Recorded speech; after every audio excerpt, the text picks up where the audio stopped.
թմրամիջոցներից կախվածությունը առողջապահության համաշխարհային կազմակերպության կողմից սահմանված է որպես հիվանդություն։ Եթե մենք կանխարգելում ենք եւ ուզում ենք վերջ տալ կախվածությանը, պետք է մտածենք նաեւ այն մարդկանց մասին, որոնք այս պահին օգտագործում են։ Մեր մշակույթում, մեր հասարակությունում շատ ուշ են դիմում առողջապահական հաստատություն։ Երբեմն մարդկանց թվում է, որ միավը պատկանում է միայն հատուկ խմբերին։ Ինչքանով միավի կասկած ունեցող անձը կարող է վստահ լինել, որ գնալու է տվյալ պոլիկլինիկա եւ իր առողջության մասին տվյալները չեն փոխանցվի բերնեբերան։ Երբ որ բուժանձնակազմը լինի ոչ խտրական, մենք շատ հարցեր կլուծենք։ Podcast Ստիկած դուելսկաց։ Հունտաթև Քաթանիկ Քաթանիկ ու այսինք վերսոր գրական հայերեն ավանք խոսելու, որովհետև շատ կարևոր թեմա ենք քննարկելու, վերաբերվում է ոչ միայն արցախցի կանանց, այլ կանանց առհասարակ։ Մարիամ, այս պահից սկսած խնդրում գրական այսից այդ ինչ կարևոր թեմա է։ Այսօր մեր հյուրն է իրական աշխարհ իրական մարդիկ հասարակական կազմակերպության գործադիր տնօրեն Նայրուհի Սաֆարյանը։ Այսօր մենք խոսելու ենք միավով ապրող կանանց մասին եւ ուզում եմ հասկանանք, թե որքանով է այս խնդիրը տարածված Հայաստանում, կանանց շրջանակում, ինչքանով է սա լայն խնդիր, խոցել, որքանով են կանայք խոցելի եւ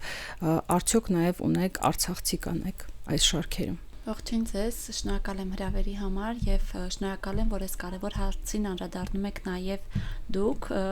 եւ հատկապես շեշտադրում եք կատարում նաև արցախցի կանանց հարցին։ Ասեմ, որ Հայաստանի Հանրապետությունում միավի դեպքերը սկսել են գրանցվել որպես այդպիսին 1988 թվականից եւ ես վիճակագրություն եմ հանել, որպեսզի կարողանամ ավելի թարմ տվյալներ ձեզ ներկայացնել։ 1988 թվականից մինչև 2025 թվականի հունիսի 30-ի դրությամբ Հայաստանի քաղաքացիների շրջանում գրանցվել է միավ վարակի ընդհանուր առմամբ 6411 դեպք, որոնցից 4486 հարական սեռի ներկայացուցիչների մոտ, իսկ 1925-ը իգական սեռի ներկայացուցիչների մոտ։ Սովորաբար յուրաքանչյուր տարվա վիճակագրությունը ցույց է տալիս, որ գրանցված դեպքերի մոտավորապես 70% արական սեռի մոտ է բացահայտվում, 30%-ը իգական սեռի մոտ։ Միայն 2025 թվականի ընթացքում մինչև հունիսի 30-ի դրությամբ գրանցվել է 253 դեպք Հայաստանում, որից 181 արական սեռի շրջանում, 72-ը իգական սեռի շրջանում։ Ուզում եմ այստեղ շեշտադրել այն հանգամանքը, որ այնուամենայնիվ շարունակում են դեռևս միավի դեպքերը բացահայտվել ուշ փուլում, ձիահի փուլում եւ գիտենք, որ ինչքան վաղ է հայտնաբերվում այնքան հեշտ է աջակցել, դեղորայքային բուժումը առավել էֆեկտիվ է լինում, մարդու առողջական վիճակը ավելի կայուն է լինում եւ երկրորդային հիվանդություններ գլուխ բարձրացած չեն լինում։ Իսկ ձիահի փուլում արդեն բարձրացած են լինում որոշակի երկրորդային հիվանդություններ եւ բուժումը երբեմն կարող է ոչ այնքան արդյունավետ լինել կամ այնքան արագ չօգնել, ինչքան որ կօգնել, եթե ավելի վաղ փուլում հայտնաբերվեր։ Մյուս կողմից վաղ հայտնաբերումը նշանակում է նաեւ կանխարգելում եւ աջակցում է ավելի կանխարգելիչ աշխատանքների արդյունավետությանը, որովհետեւ հակառետրովիրուսային բուժումը ոչ միայն օգնում է միավով ապրող անձին ճնշելով վիրուսային ծանրաբեռնվածությունը եւ աջակցելով որպեսզի մարդը լիարժեք կյանքով ապրի, այլ նաև ունի մեծ կանխարգելիչ ազդեցություն, որքան ցածր է մարդու օրգանիզմում միավով ապրող անձի օրգանիզմում վիրուսային ծանրաբեռնվածությունը, այնքան փոխանցման ռիսկը ցածր է եւ չհայտնաբերվող վիրուսային ծանրաբեռնվածություն նշանակում է նաև չփոխանցվող սեռական ճանապարհով չփոխանցվող միավ։ Անդրադառնալով կանանց հարցին նշեմ, որ այո, կանայք կրկնակի խոցելի են միավի նկատմամբ, ինչու, որովհետև տարբեր հանգամանքներ են, այստեղ ազդում ֆիզիոլոգիական հանգամանքից սկսած մինչև սոցիալ-մշակութային։ Հայաստանի Հանրապետության միավի դեպքերը կանանց շրջանում կանանց 90%-ից ավելին գերակշիռ մասը միավը ձեռք է բերել իր մշտական զուգընկերոջից, որպես կանոն իր ամուսնուց, եւ այստեղ պարզ ակնհայտ է դառնում, թե կանայք որքան խոցելի են, պահանջելու պաշտպանված հարաբերություններ, պարբերաբար հետազոտություններ անցնելու կամ իր զուգընկերոջը զուգ ընկերոջից պահանջելու կամ այդպիսի մշակույթ ու հարաբերություններ ունենալու, որ պարբերաբար հետազոտվեն, ունենան պաշտպանված հարաբերություններ, որպես կանոն կանայք դա չեն ասում, չեն բարձրաձայնում եւ այդ հարթակն ու հնարավորությունն էլ չկա, որ իրենք խոսեն այդ մասին, հնարավորություն չունեն իրենք խոսելու սեռականության մասին, սեռական հարցերի վերաբերյալ, առհասարակ քննարկելու նմանատիպ հարցեր։ Բացի այդ, նաև իրազեկվածության պակասն է շատ լուրջ խնդիր, որովհետև երբեմն մարդկանց թվում է, որ միավը պատկանում է միայն հատուկ խմբերի։ Սակայն միավը գրանցված դեպքերը ցույց են տալիս, որ այդպես կարծրատիպային խմբերի շրջանում ոչ ոք ապահովագրված չէ, եւ ես միշտ իմ խոսքում եմ ասում, որ միավը դա մարդու իմունային անբավարարության վիրուսն է, եւ միավի վիրուսին անհրաժեշտ է պարզապես մարդու օրգանիզմ։ Իրեն վիրուսին չի հետաքրքրում տվյալ մարդու սոցիալական վիճակը, տարիքը, սեռը, կրոնական պատկանելությունը, կրթությունը, զբաղվածությունը, ոչինչ իրեն չի հետաքրքրում, իրեն պետք է միայն մարդու օրգանիզմ։ Ինչի է կարևոր նաև բարբերաբար հետազոտվելը, հատկապես եթե որևէ ռիսկային վարքագիծ է դրսևորվել, որովհետև հետազոտությունը ենթադրում է նաև նախաթեստային եւ հետթեստային խորհրդատվություն, որտեղ մասնագետը համապատասխան խորհրդատվությամբ կներկայացնի, որ ինչպես է փոխանցվում միավը, ինչպես է բուժվում, ինչպես է կանխարգելվում եւ առնվազն այդ մեկ հետազոտությունը հնարավորություն կտա մարդուն ամբողջական այդ կարևոր ինֆորմացիան ունենալ միավի վերաբերյալ։ Ինչ շատ հետաքրքիր է, այդ հետազոտությունը բավականին թանկ է կամ ինչ գին ունի, որ մարդիկ չեն դիմում, թե իրազեկվածությունն է ցածր, որն է հիմնական պատճառը, որ մարդիկ խուսափում են դիմել, ստուգել, արդյոք իրենք ունեն միավ թե չէ, թե մտածում են, որ սա ինձ չի վերաբերում։ Շատ կարևոր հարց եք տալիս, իրականում միավի հետ կապված ծառայությունները, հետազոտություն, բուժում եւ բժշկական ծառայությունները Հայաստանի Հանրապետությունում ամբողջությամբ անվճար են։ Հետազոտությունները հասանելի են ինչպես ինֆեկցիոն հիվանդությունների ազգային կենտրոնում, այնպես էլ տարբեր բժշկական հաստատություններում, այդ թվում մարզային կենտրոններում, բժշկական կենտրոններում, պոլիկլինիկաներում եւ տարբեր ծրագրերի, թիրախային ծրագրերի միջոցով, օրինակ միգրանտների շրջանում, տարբեր խոցելի խմբերի շրջանում իրականացվում են միավի արագ թեստավորումներ, ամբողջությամբ անվճար։ Բուժումը որպես այդպիսին ամբողջությամբ անվճար է եւ բուժման ընթացքում, բժշկական վերահսկողությունը, պարբերաբար հետազոտություններ եւս անվճար են։ Նախակոնտակտային Ռուհի ջան, ասեցիք արագ թեստավորում, ուզում եմ հասկանալ արագը ինչքան է տևում եւ որը խոցելի խմբերի համար է արվում եւ սովորական մարդը եթե ունենա նման կասկած, ապա ինչքան պետք է սպասի այդ պատասխանին։ Տեսեք, այսօր մեզ մոտ երկրում օգտագործվում են երկու տեսակի թեստավորում, արյան միջոցով եւ լնդային թեստավորում։ Խոցելի խմբերի շրջանում, որոնցից մեկն էլ մեր կազմակերպությունը իրականացնում, այդ խմբերն են թմրամիջոց գործածող անձիկ, տղամարդկանց սեռական հարաբերություն ունեցող տղամարդիկ, տրանսգենդեր անձիկ եւ կոմերցիոն սեռական ծառայություն մատուցող կանայք, խմբերի շրջանում իրականացվում է լնդային թեստավորում, որը այսպես ասած թքի միջոցով է, հայտնաբերում միավը 15-20 րոպեի ընթացքում պատասխանը երևում է։ Արյան միջոցով եւս շատ արագ են այդ թեստերը եւ մարդը եթե օրինակ գնացել է ինֆեկցիոն, հանձնել է իր հետազոտությունը անցել է, կարող է մինչեւ 1 ժամվա ընթացքում ստանալ իր պատասխանը։ Այնտեղ կախված նաև թե որ ժամին է ինքը հանձնել, բայց շատ արագ է, պատասխանը գալիս եւ բնականաբար ինքը ստանում է նաև հետկոնտակտային հետթեստային խորհրդատվություն։ Եթե դրական է արդեն ինչ քայլեր պետք է լինեն, եթե բացասական է եւ հնարավոր է ռիսկ է գնահատվել, որ պատուհանի շրջան է, որքան ժամանակ հետո մարդը թեստը կրկնի, եթե պատուհանի շրջանի ռիսկ չկա, ապա ինչպիսի կանխարգելիչ միջոցառումներ են պետք ձեռնարկել հետագայում ռիսկ չունենալու համար։ Այստեղ ուզում եմ շատ կարևոր կանխարգելիչ բաղադրիչի մասին խոսել, որի մասին ցավոք սրտի անգամ բժշկական ոլորտի ներկայացուցիչները շատ հաճախ չեն, առողջապահական ոլորտի ներկայացուցիչները հաճախ չեն տիրապետում։ Խոսքը գնում է նախակոնտակտային եւ հետկոնտակտային կանխարգելման մասին։ Նախակոնտակտային կանխարգելումը թիրախային խմբերի շրջանում է, իրականացվում այն խմբերի շրջանում կամ ցուցված են մարդկանց, որոնք հաճախ կարող են ունենալ ռիսկային վարքագիծ կամ ռիսկի գործոն, իսկ հետկոնտակտային կանխարգելումը ցուցվում է այն դեպքերում, երբ օրինակ պայմանական իրավիճակ վերցնենք, հա, անձը ունեցել է չպաշտպանված սեռական հարաբերություն եւ տեղյակ չի դիմացի իր զուգընկերոջ կարգավիճակի մասին կամ անգամ եթե գիտի, որ զուգընկերը ունի միավ կարգավիճակ,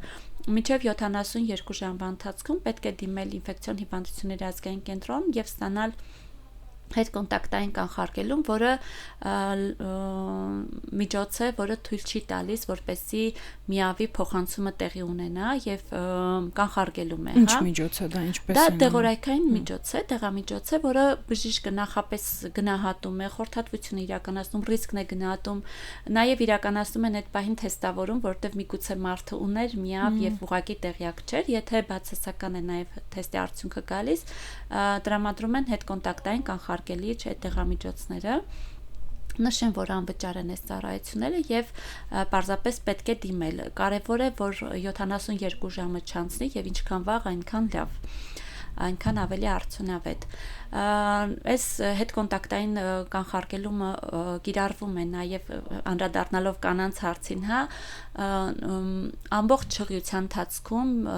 կինը ստանում է բուժում, որը նպաստում է, որպեսզի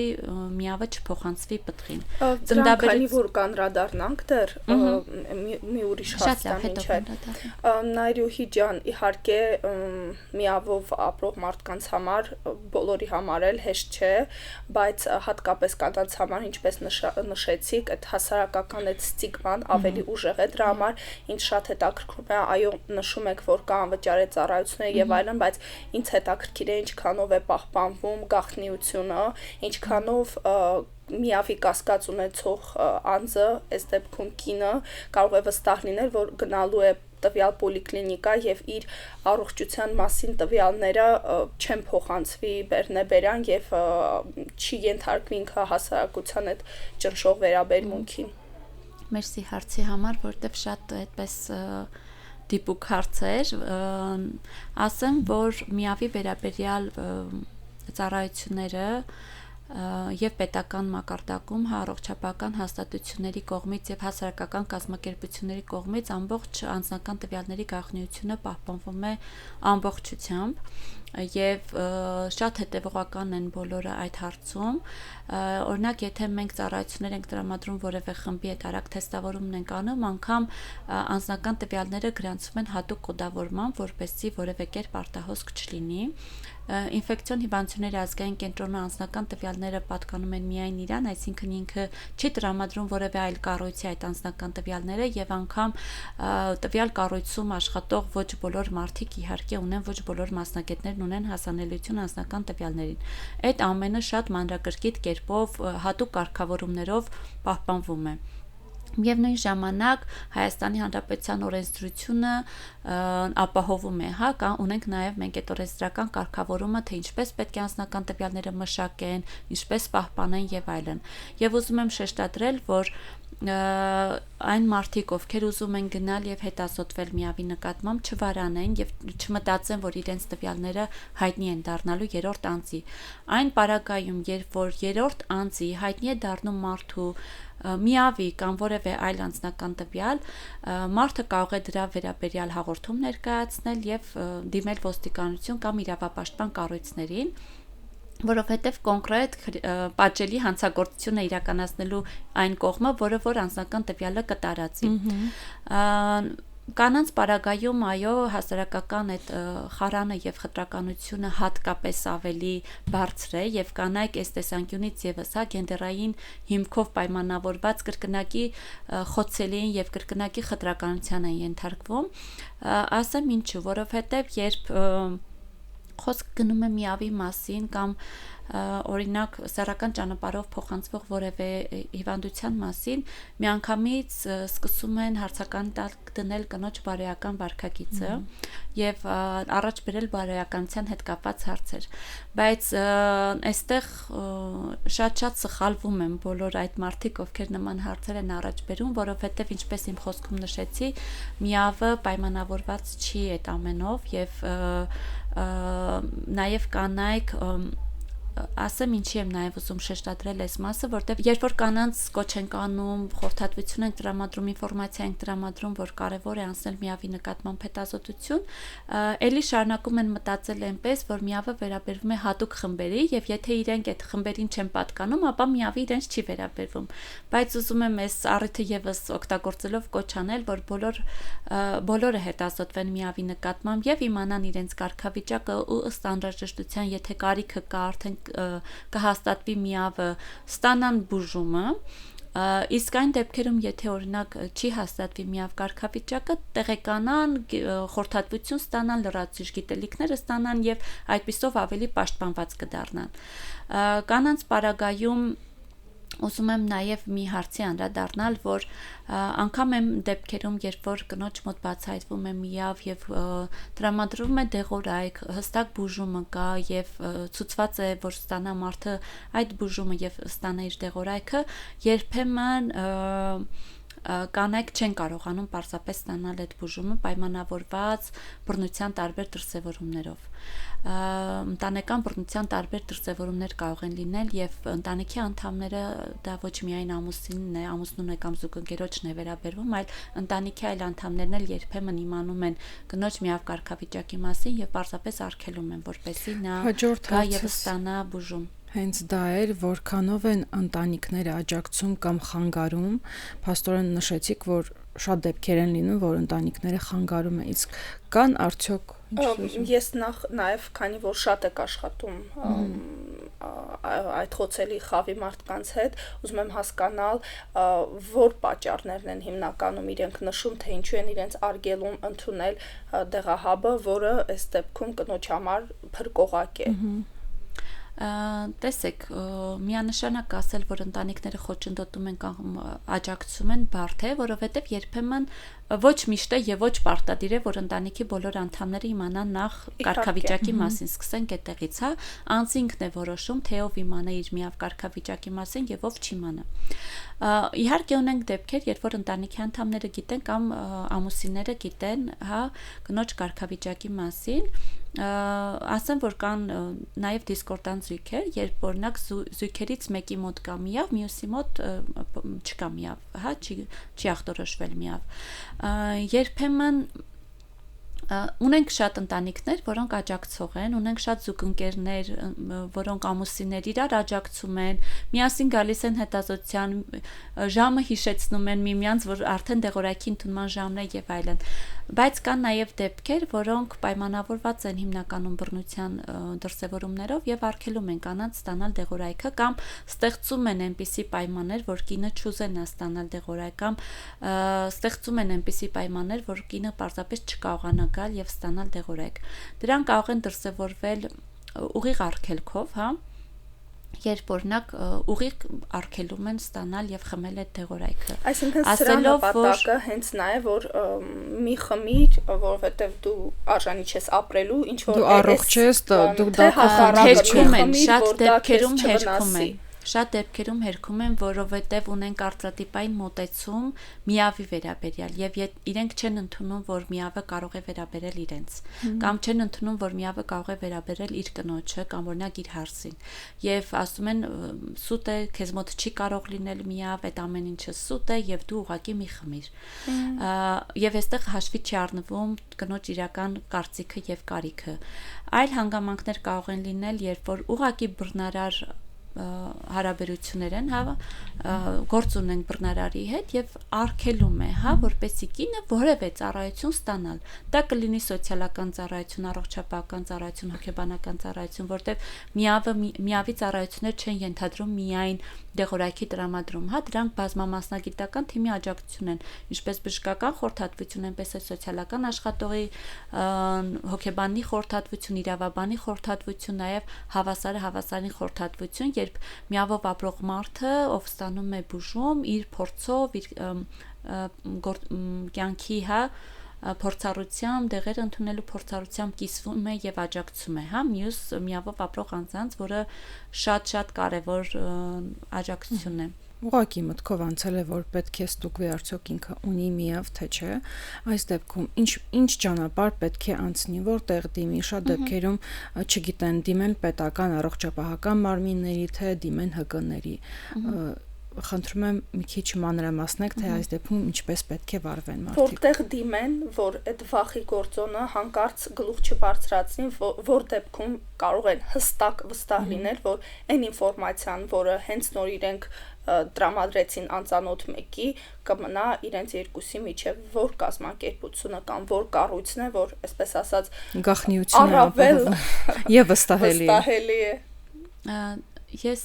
ամբողջությամբ վստահեցնում եմ, որ եւ պետական եւ հասարակական կառույցները հետևում են այդ կարգերին եւ պահպանում են գաղտնիությունը ամբողջությամբ։ Այսինքն տարբերակում դնել թե որն է ավելի հուսալի, անիմաստ է, որտեվ երկու կառույցներն էլ, հայ եւ հասարակական կառույցները եւ պետական կազմակերպությունները պահպանում են ամբողջությամբ եւ իրենք պարտավոր են պահպանել։ Եվ այսքան տարիների ընթացքում չի եղել որևէ խնդիր, եթե օրինակ մեկը գնե ինֆեկցիոն հիվանդությունների ազգային կենտրոն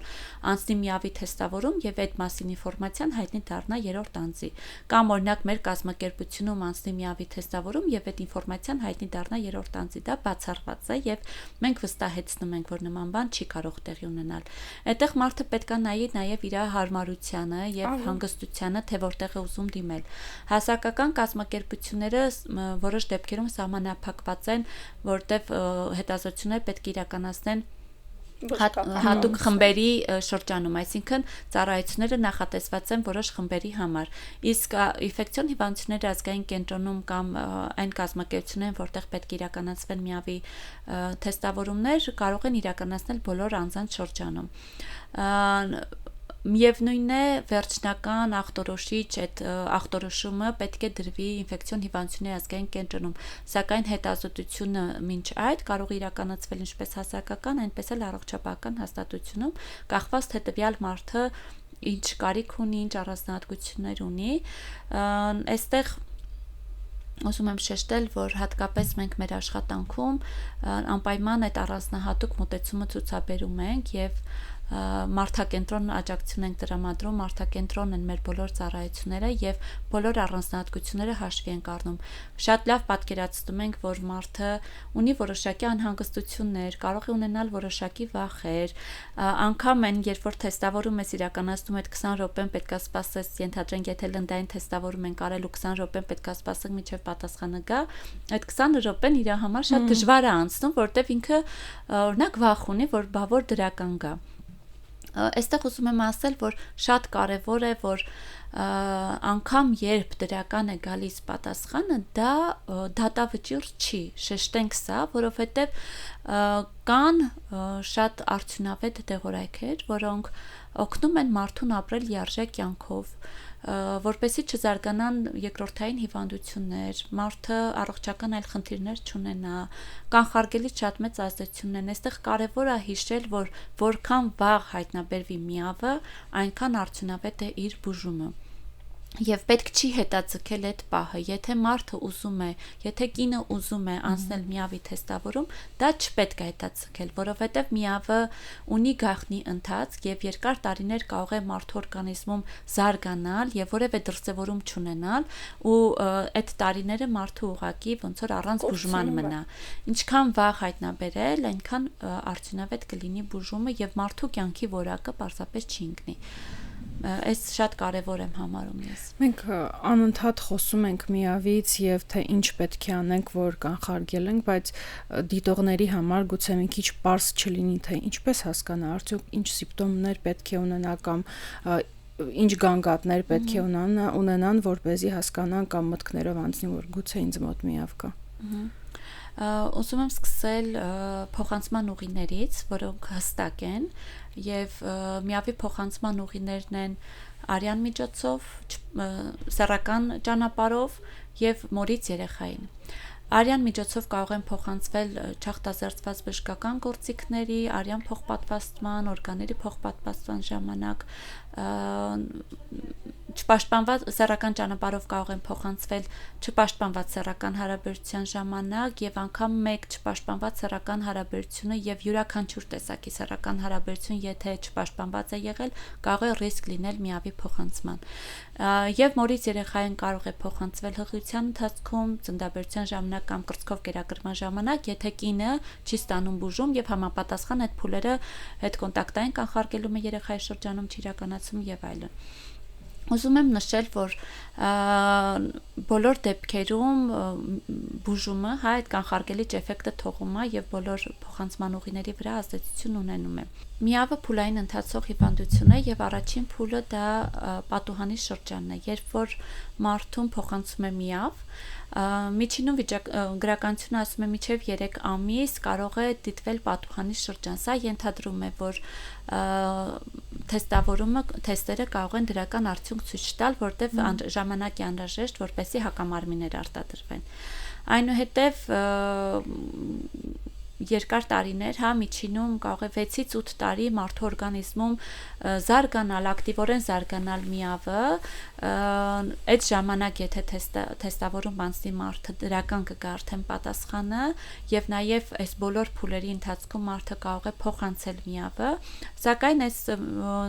երկրորդ փուլի ընթացքում որևէ ախտանշաններ մարդու մոտ կարող են ի հայտ չգալ եւ ինքը անգամ չկասկածի, որ իր մոտ կարող է լինել միավ։ Այնուհետև գալիս են արդեն առաջնային դրսևորումների շրջան,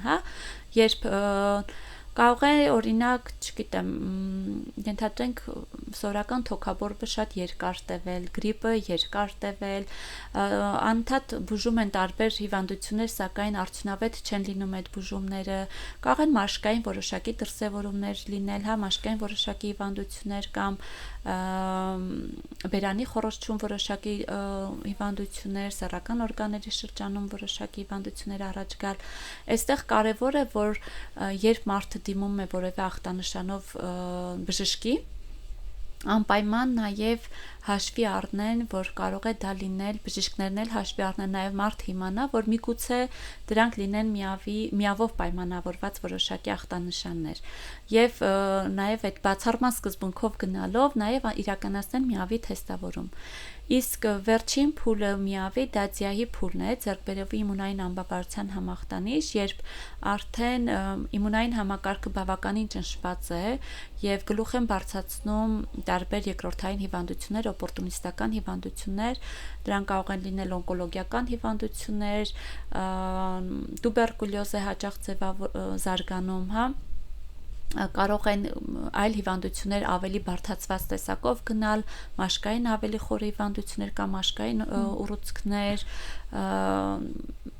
գլխուղեղի ախտահարումներ եւ այլն։ Այստեղ մեր ամբողջ աշխատանքի նպատակը այն է, որ մարդիկ վաղ հայտնաբերվեն եւ ձիայի փուլում չհայտնաբերվի միավը, որպեսզի արդյունավետ լինի բուժումը եւ նաեւ այդ երկրորդային հիվանդությունները գլուխ բարձրացած չլինեն եւ օրգանիզմը ավելի առողջ վիճակում լինի։ Իհարկե ձիայի փուլը չի ենթադրում, որ անպայման պետքա մարդը գնա դեպի մահվան, բացարձակ դրա մասին չի խոսքը։ Այստեղ կարևոր է, որ ուղղակի մարդը դիմի, հետազոտվի, բժիշկների կողմից, եթե այլ գանգատով դիմել է եւ բժիշկը իր անամնեզը հավաքելուց տեսնում է, որ կարող է լինել միավով պայմանավորված ինչ-որ բաներ, ուղղորդի անպայման հետազոտության։ Որովհետև երբեմն այս վիճակագրությունը, երբ որ ես ձեզ ցույց տվեցի, ձիայի փուլում բավականին շատ էին բացահայտումները, դա խոսում է նրա մասին, որ այդ մշակույթը ձևավորված չի, որ մարդը ինքը գնա հետազոտվի, նաև երբեմն երբ մարդիկ դիմում են չափազանց ուշ են դիմում առողջապահական հաստատություն, անգամ եթե մարդու մոտ ինչ որ այլ գանգատներ է, մեր մշակույթում, մեր հասարակությունում շատ ուշ են դիմում առողջապահական հաստատություն։ Այստեղ կարևոր է, որ շուտ դիմեն, ցանկացած ախտանշանի դեպքում կապ չունի դա միավով պայմանավորված կարող է լինել կամ այլ հիվանդություն է, վաղ դիմեն, որտեղ ցանկացած հիվանդություն վաղ դիմելուց ավելի արդյունավետ է բուժել եւ կանխարգել։ Այստեղ կարևոր է, որպեսզի բժշկական ծառայություն մատուցողը, բուժանձնակազմը լինի ոչ խտրական, չպիտակավորի մարդկանց եւ այդ աջակցող վերաբերմունքը անգամ երբ որ խորհրդատվություն է տրամադրում իր բուժառուին, այնպիսի տերմիններով, այնպիսի բառերով այդ խորհրդատվությունը իրականացնի, որ մարդը վատ չզգա միավի թեստավորում անցնելու համար։ Երբ որ բուժանձնակազմը լինի ոչ խտրական, մենք շատ հարցեր կլուծենք, որովհետեւ միավով ապրող մարդիկ իհարկե իրենց կարգավիճակի մասին բնականաբար պարտավոր չեն ամենտեղ ասել եւ չպետք է ասեն, սակայն կան իրավիճակներ, որ մարդը իր կարգավիճակի մասին պետք է ասի, հատկապես եթե օրինակ վիրաբուժական որևէ միջամտություն պետք է իրականացվի եւ այլն, եւ ցավոք սրտի քիչ չեն դեպքերը, երբ որ մարդը ենթարկվում է խտրականության։ Դա կարող է լինել ծառայության հրաժարմամբ, դա կարող է լինել ծառայության համար լրացուցիչ գումար վերցնելով, որովհետև մեկնաբանում են, որ պետք է այլ գործիքներ քո համար գնել եւ այլն եւ այլն։ Կարող է լինել, որ եղել են դեպքեր, երբ որ մինչ այդ ցուցել են, որ անպայման վիրահատություն է, միավի մասին իմանալուց հետո որոշել են, որ վիրահատությունը հրատապ չի եւ կարող են բուժել ուղակի։ Այսինքն ոչ միայն պարզապես ոչ այնքան տեղեկացված մարդկանց մոտ է խտրական վերաբերմունք, այլև կարող է նաև այո, առողջապահական ոլորտում եւս կա, օրինակ դեպքեր են լինում, երբ որ միավով ապրող մարդուն ուղակի նշում են, որ ինքը պետք է վերցնի առանձին հիվանդասենյակ, վճարովի հիվանդասենյակ, որպեսզի այլ պացիենտների հետ ինքը նույն հիվանդասենյակում չլինի, բայց այդտեղ միավի փոխանցման ռիսկ բացարձակապես չկա նույն հիվանդասենյակը կիսելով։ Շնչելը չի, այո, բնականաբար փոխանցման ուղիները հստակ են եւ անգամ մյուս պացիենտը չպետք է բնականաբար իմանա կամ ոչ բոլոր առողջապահական հաստատությունում աշխատող ոչ բոլոր մասնագետները պետք է իմանան մարդու կարգավիճակի մասին, բայց ցավոք երբեմն այդպես չի եւ մարդիկ տարբեր փորձառություններ են ունենում։ Մենք նաեւ պատրաստում ենք յուրաքանչյուր տարի իրավախախտումների զեկույց, որտեղ ներկայացված են թե ինչպիսի դեպքեր են եղել, երբ օրինակ մարդը դիմել է սոցիալական ծառայության, որտեղ իմացել են իր կարգավիճակի մասին, օրինակ կամ առողջապահական ծառայության, ինչի առողջապահական ավելի հաճախ, որտեղ հենց այդտեղ են մարդիկ ստիպված լինում իրենց կարգավիճակի մասին ասել, հանդիպում է խտրականության, իրավախախտումներ են տեղի ունենում ու ցավոք նաև միավով ապրող մարդիկ հաճախ հենց խուսափում են դիմել ոստիկանություն, որովհետև չեն ուզում եւս մեկտեղ խոսել իրենց կարգավիճակի մասին, եւս մեկտեղ իմանան իրենց կարգավիճակի մասին, որտեղ նաեւ վստահություն չունեն, թե ոստիկանական համակարգը ինչպես կարձականքի կլինի, խտրական թե ոչ խտրական, գաղտնիությունը կպահպանի թե չի պահպանի, շատ դժվար է, այս հարցերը եւ մարդիկ ուղղակի երբեմն ուղակի չեն դիմում ոստիկանություն։ Փաստորեն մենք մի կողմից ունենք չդիմելու հետ կապված այս մարդկանց չիմացությունը եւ մյուս կողմից ընդհանրապես հասարակության տոտալ չտեղեկացվածությունը, որը կարող է դրդել մարդուն վախենալ սենյակ կիսել կամ առօրյա կիսել միավով ապրող մարդու հետ, այնինչ հստակ գիտականորեն ապացուցված եղանակները փոխանցման կան եւ դրանք երբեք ու երբեք կապված չեն սպասքի օգտագործման հետ կամ նույն սենյակում գտնվելու հետ կապված հույս ունեմ, որ այս եթերը եւս կօգնի մարդկանց այդ թեմայի մեջ ավելի շատ խորանալու համար։ Իրականում տարիների հետ համեմատելով կարող ենք ասել, որ իրազեկվածության մակարդակը բնականաբար բարձրացել է, դրան զուգահեռաբար խտրականության դրսևորումներն են ավելի քչացել, սակայն այդ խտրականությունը հաղթահարված չի եւ հենց դա է պատճառը նաեւ, որ մարդիկ չեն դիմում միավի վերաբերյալ հետազոտության, որտեղ արդեն ունեն այդ խտրական պատկերացումներ եւ իրենք չեն ուզում ունենալ միտք, որ հանկարծ կարող է իրենց մոտ լինել միավ։ Այսօր մենք Հայաստանի Հանրապետությունում արդեն մի քանի տարիներ շարունակ Հայաստանի Հանրապետությունը ստանում է մորից երեխային միավի փոխանցման զրո փոխանցման սերտիֆիկատ, որը հաջողությամբ պահպանում է, որովհետև այն կանայք, որոնց մոտ բացահայտվել է միավ, ստանում են հակառետրովիրուսային բուժում, բժշկի ցուցմամբ իրականացվում է ծննդաբերություն եւ հետագա երեխան ստանում է հետկոնտակտային կանխարգելում եւ այլն, մորից երեխային միավը չի փոխանցվում եւ երևի արդեն 400-ից ավելին կարող են լինել, հստակ թիվը չեմ կարող նշել, երեխաներ, որոնք ծնվել են միավով ապրող կանանցից եւ առողջ են, այսինքն միավը չի փոխանցվել եւ սա հստակ քայլերի աշխատանքի արդյունք է եւ կանանց կոնսուլտացիաներում գինեկոլոգիական ծառայություններում միավի թեստավորում պետք է իրականացնեն, քիչ չեն դեպքերը, երբ հենց հղիության ընթացքում է կնոջ մոտ միավը բացահայտվում, այստեղ ոչ միայն առողջապահական ծառայություններն են աշխատում, այլ նաեւ հասարակական կազմակերպությունները իրենց մասնագիտական աջակցությամբ, որովհետև հոգեբանի, սոցիալական աշխատողի, հավասարին խորհրդատուի դերը շատ մեծ է, որպեսզի հղիի հետ աշխատեն եւ իրեն բերեն, արդյունավետորեն կցեն բուժմանը, այդ հղիության ընթացքում ունենում են բազմաթիվ հարցեր, այդ հարցերին անդրադառնան, վախերը հաղթարեն, հետագայում երեխայի ծննդաբերության, խնամքի հետ կազմակերպման հետ կապված բոլոր խորհրդատվությունները ստանան։ Այսինքն այս ծառայությունները եւս բացարձակ անվճար են։ Այո, բոլոր ծառայությունները անվճար են, հասանելի են Հայաստանի Հանրապետության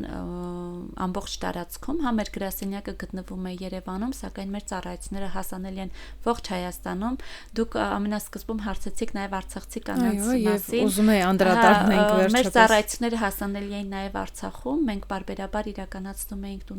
այցեր Արցախ եւ այնտեղ նաև մեր մասնագիտական աջակցություն ենք ցուցաբերում։ Արցախում միավ կարգավիճակ ունեցող անձինք ստանում էին նորից հակառետրովիրուսային բուժում եւ այլն, եւ տեղահանումից հետո երբ եկան Հայաստան, արցախցիները այդտեղ մի շրջան կար, երբ որ կոնտակտներն էին կորել, մարդկանց բնակության վայրերը բնականաբար չգիտեին կամ մի շատ բնորոշ բան կար, առանձնահատուկ, որ մարդիկ եկել էին, ինչ որ միտեղ իրանց կացարան էին տվել, ամբողջությամբ նոր տեղ, նոր վայր, անծանոթ մարդիկ եւ անգամ իրանց օրինակ կամ դեղորայքը թողել էին Արցախում, կամ դեղորայք չունեին իրենց մոտ, բայց չէին էլ կարող ասել օրինակ ես կարիք ունեմ գնալ եւ միավի դեղեր ստանալու, որտեղ վստահ չէին թե ուր են, որտեղ են, ինչ միջավայրում են։ Որքանով վստահել են։ Այստեղ եղել է դեպքեր, երբ որ մարդիկ ինչ որ մի շրջան ունեցել են անգամ դեղերի դադար, միջև որ մենք կարողացել ենք գտնել կոնտակտներ, կապերի դուրս գալ կամ իրանք են գտել մեր կոնտակտները զանգահարել եւ այդ կապը վերականգնվել է, գտել են բժշկի համարը կամ գնացել են առողջապահական որևէ ծառայություն եւ նորից սկսել են իրանց այդ հակառետրովիրուսային բուժումը։ Նշեմ, որ մեր կազմակերպությունը 2020 թվականին պատերազմի օրերին գրեթե 3000 արցախցու է ծառայություն տրամադրել ամբողջությամբ անվճար, դա սոցիալ-հոգեբանական աջակցություններ, նաև նյութական աջակցություն եւ մինչ օրս էլ շարունակվում են շատ աջակցություններ։ Մենք ունենում ենք բազմաթիվ լրացուցիչ, այսպես ծառայություններ Արցախից տեղահանված անձանց համար, կանանց համար, աշխատում ենք նաև տուբերկուլոզ ունեցող անձանց հետ եւ այնտեղ էլ ունենք նաև Արցախից մարդիկ իրենց համար էլ աջակցում ենք, որպեսզի պետական աջակցության ծրագրերից կարողանան օգտվել, տեղեկանան, լրացնել այդ դիմումները կամ կացարանի հետ կապված հարցեր կամ այլ բնակության հետ կապված հարցեր, անձնագրի հետ կապված հարցեր, բազմաթիվ ծառայություններ կան, որոնց որ մենք աջակցում ենք, ինչպես միավ ապրող անձանց, տուբերկուլոզ ունեցող անձանց, որպեսզի իրենց ծառայությունները ստանան։ Ուզում եմ նաև մի քիչ խոսենք թմրանյութ օգտագործող մարդկանց մասին, կարծում եմ նաև պատերազմներից հետո այս մարդկանց թիվը մեծանում է, ցավոք, եւ շատ դեպքերում անելանելիությունն է լինում այն պատճառը, որ մարդիկ գնում են դեպի թմրամիջոց։ Ուզում եմ հասկանալ, ինչ աշխատանք եք տանում նրանց հետ եւ արդյոք կան դրական օրինակներ, երբ մարդը դադարել է օգտագործել թմրամիջոց, կանանց շրջանում որքանով է սա տարածված։ Մենք մեր կազմակերպությունը 22 տարի արդեն գործում է, հիմնական մեր շահառուխումը եղել են միավով ապրող մարդիկ, նաև միավի նկատմամբ առավել ռիսկային խմբերը, դրանք նաև թմրամիջոց գործածող անձինք են, իսկ 2019 թվականից առավել ակտիվորեն սկսել ենք աշխատել թմրամիջոց գործածող անձանց հետ, ինչպես ներարկային եղանակով օգտագործող անձանց հետ, այնպես էլ ոչ ներարկային։ Իհարկե տարածվածությունը շատացել է եւ օրորի մեր դիտարկմամբ շատանում է, դա ոչ միայն ներարկային, այլև ոչ ներարկային թմրամիջոցների գործածումն է եւ նաեւ երիտասարդացումը, ինչու՞ չէ նաեւ կա կանանց շրջանում տարածվածություն եւ կախվածություն։ Երբ խոսում էինք տարիներ առաջ, խոսվում էր թմրամիջոցների գործածման մասին, անընդհատ կանանց դուրս էին մղում եւ նշում էին, որ կանայք չեն օգտագործում, հակված չեն եւ այլն, սակայն պետք չի բացառել նաեւ կանանց, որտեվ այո, կան կանայք, որոնք ունեն կախվածություն թմրամիջոցներից եւ այստեղ կարեւոր է, որպեսզի մենք հասկանանք եւ ընդունենք եւ դիտարկենք, որ կախվածությունը հիվանդություն է, որովհետեւ շատ քաղաքականություններ, շատ գործելակարգեր, գործելավոճեր դիտարկում են այն միայն այսպես հանցագործության տեսանկյունից են դիտարկում եւ միայն պատժի տեսանկյունից են դիտարկում, սակայն պետք է դիտարկել, որ թմրամիջոցներից կախվածությունը հենց առողջապահության համաշխարհային կազմակերպության կողմից սահմանված է որպես հիվանդություն եւ մարդուն պետք է բազմամասնի գիտական աջակցություն այդտեղ։ Աշխատելով թմրամիջոց գործածող անձանց հետ մենք իրականացնում ենք միավի կանխարգելման ծրագիր ամբողջ Հայաստանի Հանրապետության տարածքում, դա իրանից ենթադրում է միավի վերաբերյալ թեստավորում, նախահետ թեստային խորհրդատվություն, հավասար խորհրդատվություն, ներարկային օգտագործող անձանց շրջանում անվտանգ ներարկման պարագաների տրամադրում, որպեսզի ներարկիչների միջոցով միավը կամ արյան միջոցով փոխանցվող այլ հիվանդություններ չփոխանցվեն, նաև պահպանակների տրամադրում։ Միևնույն ժամանակ ուղղորդում ենք մետադոնային փոխարինող բուժման, խորհրդատվություն ենք տրամադրում նաև դրա վերաբերյալ, հաճախ ունենում ենք, իրականացնում ենք կամ ուղղորդում ենք հեպատիտ C-ի հետազոտություն,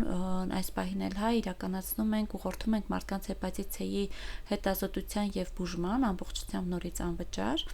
Բացի այդ, նաև բարբերաբար իրականացնում ենք տուբերկուլյոզի սկրինինգային հետազոտություններ թմրամիջոց գործածող անձանց շրջանում, կրթական, իրազեկման աշխատանքներ եւ այլն։ Ինչ վերաբերվում է,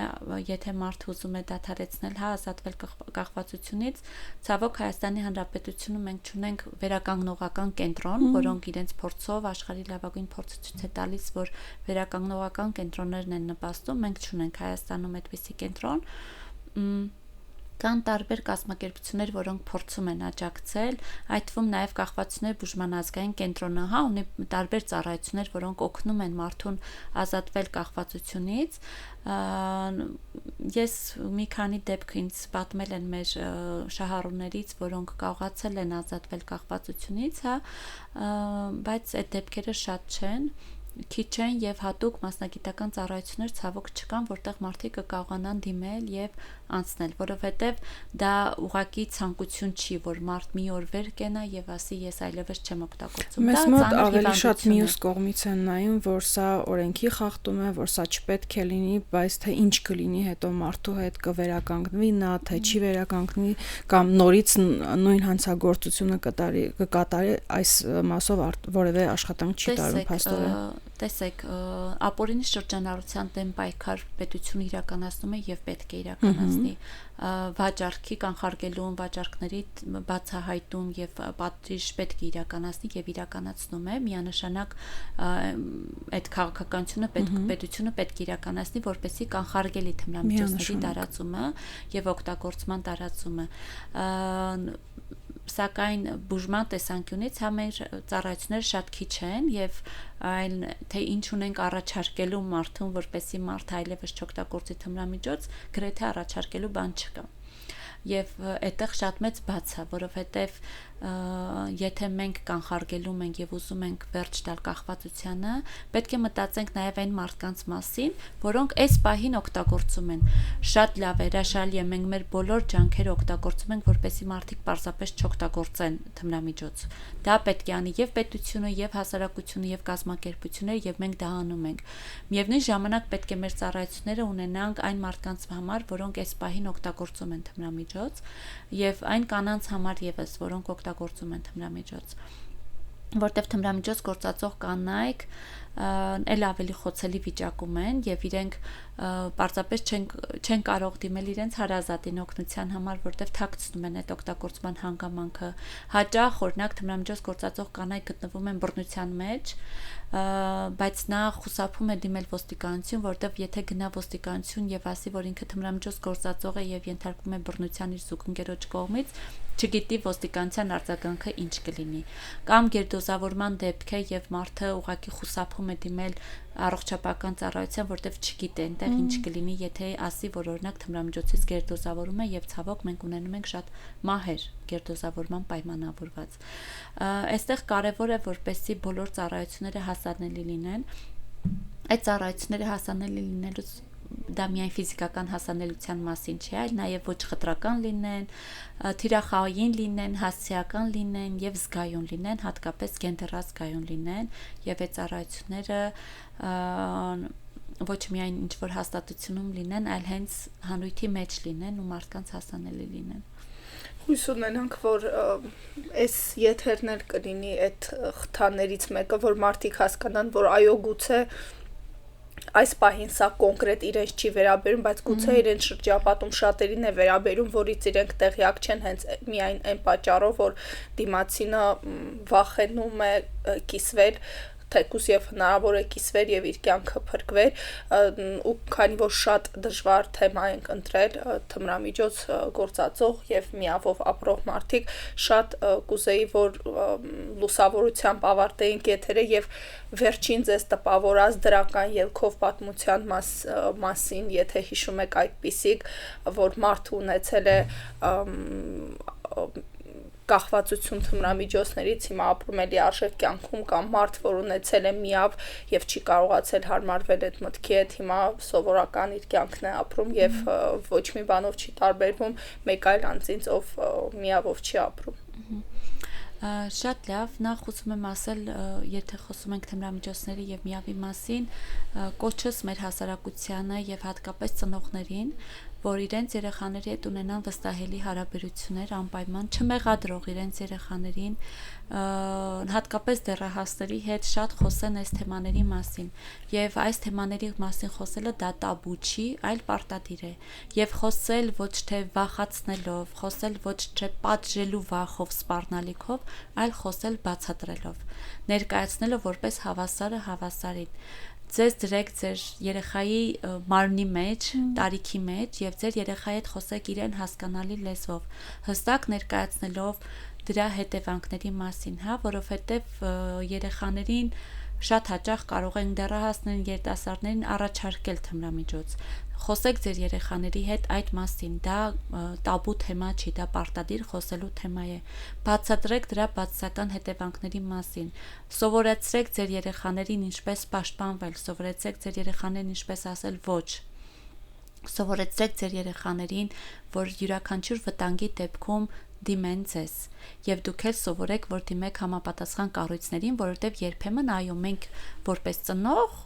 չգիտենք ինչպես օգնենք եւ դրա համար կան հատուկ մասնագետներ։ Իսկ ինչ վերաբերում է դրական դեպքերին, շատ կան իհարկե դրական դեպքեր եւ ելի եմ ուզում շեշտել, որ միավը դա դատավճիռ չի եւ կա Հայաստանի Հանրապետությունում հասանելի է վերջին սերնդի լավագույն դեղամիջոցներից, որոնք անվճար տրամադրվում են։ Մարդը ապրում է լիարժեք կյանքով։ Բազմաթիվ են այդպիսի դեպքեր, հիմա կդժվարանամ պատմել, բայց մի աղջկա դեպք մտքից եկավ, երբ այս աղջիկը ծնվել էր միավով ապրող կնոջից եւ փոխանցվել էր իրեն միավը, մենք իր հետ աշխատել ենք երեխա տարիքում, դեռահասության տարիքում, այդ հասունացման շրջանում, աշխատել ենք իր հետ, երբ որ արդեն ինքը երիտասարդ էր, ուներ սիրած տղա եւ իրենք ընկերություն էին անում ու պետքա պատրաստվեին ամուսնանալ, իր հավանած տղան չուներ միավ եւ աղջիկը մեր մասնագետների հետ նաեւ քննարկել էին, թե ինչպես պետք է հայտնի իր կարգավիճակի մասին, հայտնել էր իր ընկերոջը իր կարգավիճակի մասին, նաեւ ընկերը եկել էր մեր կազմակերպություն, մեր մասնագետները նաեւ իր հետ էին աշխատել, բժշկի հետ էր հանդիպել, խորհրդատվություն էր ստացել, այսինքն ինչ է միավ, ինչպես է փոխանցվում, ինչպես է կանխարգելվում, երեխայի պարագայում եթե պլանավորում են ինչպես պետք է իրականացվի այդ գործընթացը, հղիության վարումը եւ այլն, եւ իրենք ամուսնացան բարեհաջող, ունեն բալիկ, երեխան ծնվել է առողջ, միավը չի փոխանցվել, այսինքն դիսկորդանտ զույգ են եւ ունեն հրաշալի ընտանիք, աջակցող ամուսնական հարաբերություններ եւ պլանավորում են երեխաներ ունենալ ու այս աղջկա պատմությունը ինքը արդեն 20 երևի 6-7 միգուցե ավելին լինի, այս պահին դժվարանում եմ հիշել, բայց երևի այդ տարիքի է, այսպես երկարատև մենք աշխատել ենք եւ այդ դրական լուսավոր օրինակներից մեկն է, թե ինչպես մարդը կարող է ապրել լիարժեք, ունենալ իր կյանքի նպատակները եւ հետ չկանգնել կյանքի նպատակներից, ձգտել, ստեղծել ընտանիք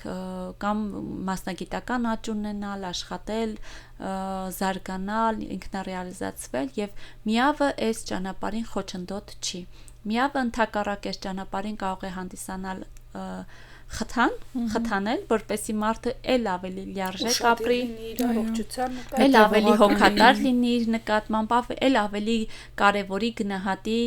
ամեն ինչը, եւ ես սա ուզում եմ ասել ոչ թե միայն միավով ապրող անձանց համար, այլ յուրաքանչյուրիս համար։ Կարևորենք մեր առողջությունը, կարևորենք մեր կյանքը, կարևորենք մեզ, մեր ժամանակը եւ պատշաճ կերպով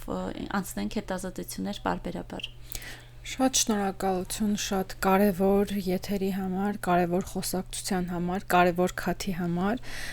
սիրելի դիտողներ, հույսոնին վեր այս քաթը իսկապես ձեզդ է շատ կարևոր այլ մտածելի ձեր առողջության մասին, ձեր հարազատների առողջության մասին, ու հասկանալի վեր հունց Նայրուհին ասում, միավը դատավճիռ չի, ու եթե օրինակ ձեր շրջապատում կան մարդիկ, ովքեր մտածում եք վեր կարին իրանք միավ ունենան կամ ցավոք սրտի կան մարդիկ վեր ունին թմրանյութ օգտագործող հարազատներ, խնդրում անպայման քեցեք, դիմացեք, ստուգոցեք, որպեսզի առողջ լինեք։ Շնորհակալություն վերմզնա հետ միասին այս տիժեր քաթավը անցկացալ, իսկապես սա տիժեր թեմա է, շատերի հետի տաբու թեմա է, բայց հենց այն խոչընդոտներ վերմունքն մեր առաջին տինում ի վերջո այդ խոչընդոտներն են մս խնգարում կյանքում ճիշտ կողնորոշվենք եւ ես իրոք հույս ունեմ վեր այս զրույցից հետո այն ծնողներն վերոնին դեռահասներ եւ մենակ այդ վախեցնելու մեթոդավն առաջ շարժվում անպայման խուսերը նրանց խոցնը հետ իրազեկելու վեր կա այս վտանգները ու խուսափելու վտանգներից այս միջոցները շնորհակալություն վերմզնա հետը ու հուսամ նաեւ ստի մասնագիտական քաթերը հավանելու վկ ու առաջիկայում գուցե ունենանք էլի տաբու այս տեսակ տաբու թեմաների մասին իրազեկող քաթեր, որովհետև հուվ եթե ոչ մունք։ Ինչքան էլ մեր պրոֆիլը ավելի շատ էմոցիոնալ է, բայց մեր առողջությունը եւս շատ կարեւոր է եւ Աստված անևեջ վեր մի օր էլ էմոցիոնալ թեմաներով խոսենք առողջության մասին, տատե եկեք կանխարգելենք, որպեսզի ավելի առողջ լինենք։ Շնորհակալություն ձեզ վեր մինչև վերջ եշելք։